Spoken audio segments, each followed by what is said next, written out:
Hey, Tom Blanchard here with another episode of Thursdays with Tom, where I provide you with some helpful nuggets to keep those juices flowing and put, well, more money into your pocket. Today we're on episode 70 of our Ninja Nugget series, and today we're gonna go over holding an effective open house.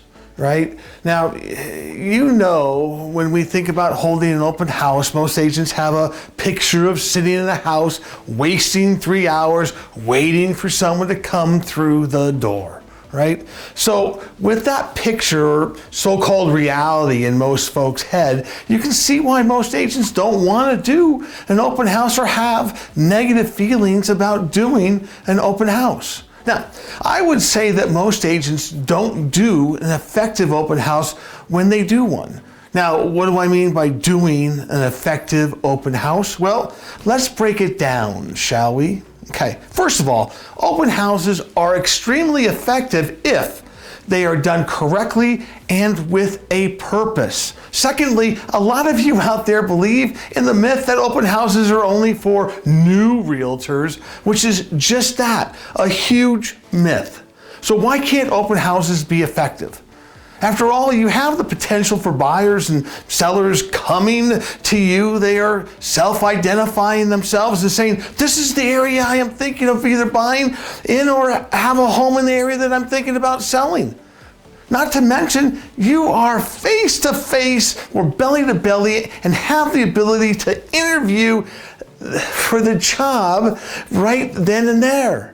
The reasons why most open houses are not that effective is that the agent has just put up a couple of signs on the road that sits around hoping by some divine intervention that someone will show up, and when they do, they babble on and cling on them as if they were the only buyer in the world. Sounds familiar, huh? Yeah, well, let's look at doing an open house in an effective manner. Let's start by identifying an area and be consistent in it. Think of the open house as your storefront where you get to set up and meet potential buyers and sellers, clients in the area you want to work in. Most buyers do open houses all over the place, which is a mistake. Instead, identify an area that you want to work in, that you want to build up market share in, and that then hold consistent open houses in that area. Current homeowners then begin to see your open house signs set up every weekend there, which starts to build up your local brand awareness and increases consumer confidence as they see your name on a consistent basis. Next, signage matters, right? Make sure you check with your local government to see if there are any sign restrictions, as some areas do restrict the number of signs and where you can put your signs up at.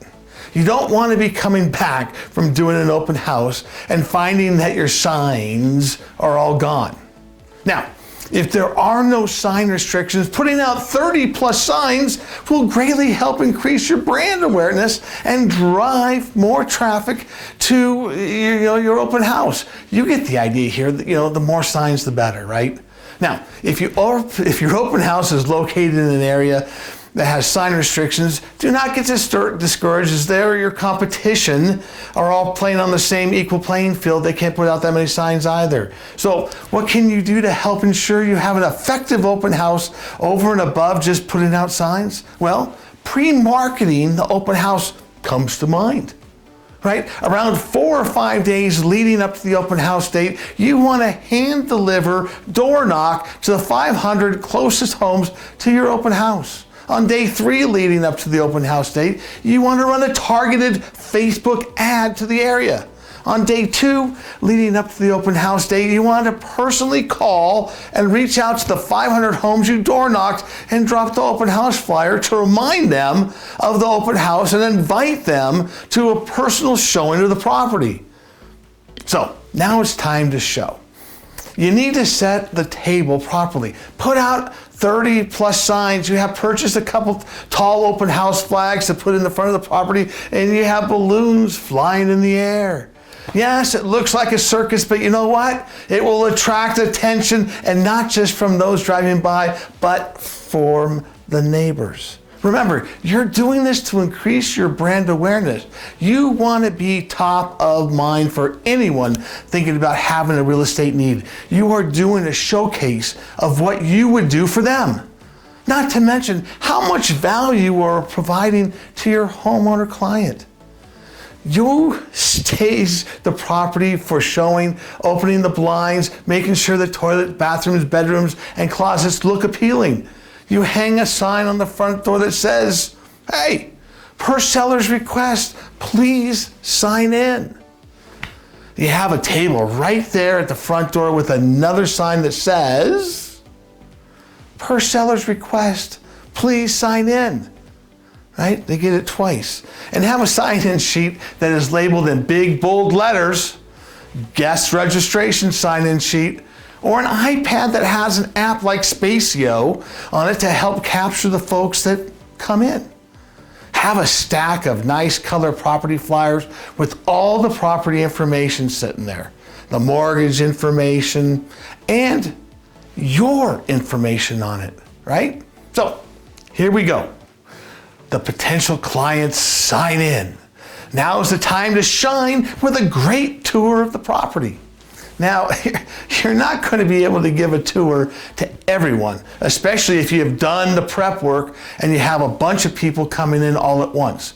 But for those that are able to tour, make sure it's a great tour and ask forward questions. Let them do the talking. You don't want to be that blubbering idiot naming the obvious. This is the bedroom, this is the bathroom, right? You get the idea. Now at the end of the tour, ask for the appointment. So what do you think about the home? Does it meet your needs, or are you looking for something different? Most will say they are looking for something different.